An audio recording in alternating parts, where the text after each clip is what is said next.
अहम खबर दें आपको, district and session court Islamabad ने 5 अगस्त एहतजाज पर गिरफ्तार 7 PTI खवातीन कारकुनों की जमानतें मंजूर कर ली हैं।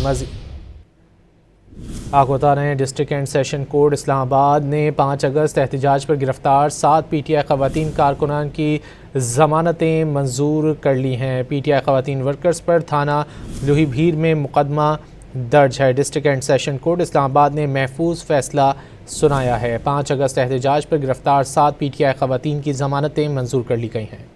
अहम खबर दें आपको, district and session court Islamabad ने 5 अगस्त एहतजाज पर गिरफ्तार 7 PTI खवातीन कारकुनों की जमानतें मंजूर कर ली हैं।